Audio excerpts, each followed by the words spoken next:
আসসালামু আলাইকুম বন্ধুরা, আপনারা দেখছেন বড়লোক বাড়ির ছোট বউ গল্পের ১৪৩তম এপিসোড। ভিডিওটি শুরু করার আগে একটি লাইক এবং শেয়ার দিন, আর চ্যানেলটি সাবস্ক্রাইব করতে ভুলবেন না। তাহলে চলুন শুরু করা যাক। ভিডিওটি শুরুতেই দেখা যায় অহনা সতুমামাকে বলছে, আমার জন্য আপনি নিজের কাছের মানুষদেরও বাড়িতে আনতে পারছেন না। আমার মনে হয় এবার আমার এখান থেকে চলে যাওয়া উচিত। এই কথা শুনে সতুমামা অবাক হয়ে যায়। তিনি বলেন, এসব কি বলছো তুমি? আবার চলে যাওয়ার কথা কেন? তখন অহনা বলে, ওনার মা ওনার বিয়ে দিতে চাইছেন, আর উনিও রাজি। এখন তো আমাদের কোনো সম্পর্ক নেই, তাই আমার থাকারও কোনো মানে হয় না।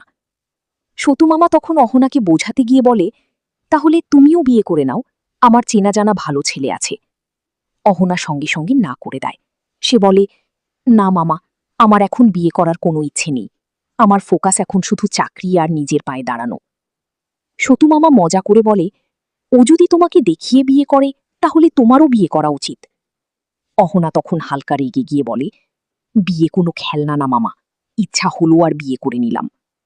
এরপর অহনা কৌতূহল নিয়ে জিজ্ঞাসা করে, মেয়েটা কেমন? এদিকে বাড়িতে অন্য দৃশ্য দেখা যায়।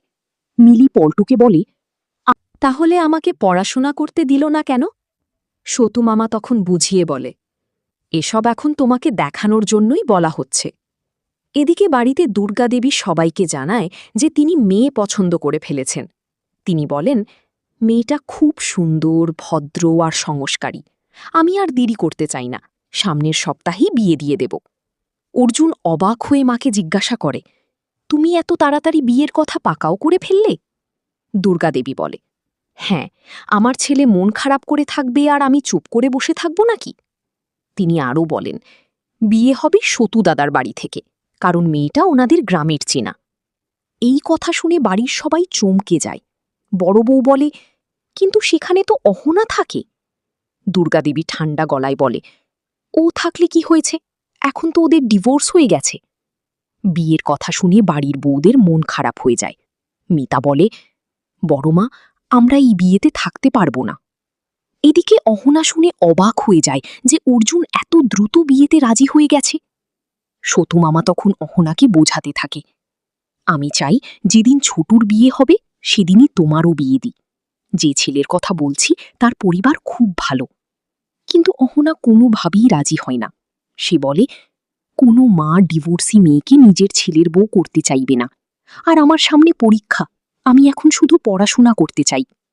অহনা আরও বলে, আপনার ভাগ্নের নতুন জীবনের জন্য শুভেচ্ছা রইল, ও যেন খুব ভালো থাকে। সতু মামা তখন আবেগ নিয়ে বলে, আমি চাই তুমিও খুশি থাকো।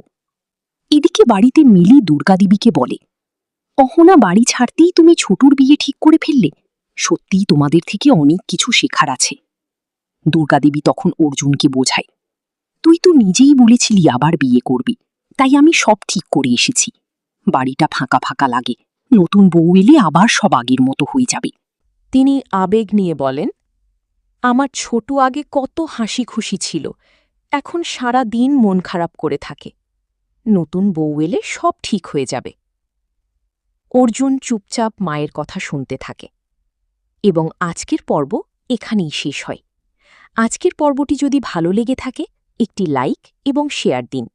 আর হ্যাঁ, চ্যানেলটি সাবস্ক্রাইব করতে ভুলবেন না। পরবর্তী পর্ব দেখার জন্য আমাদের সাথেই থাকুন।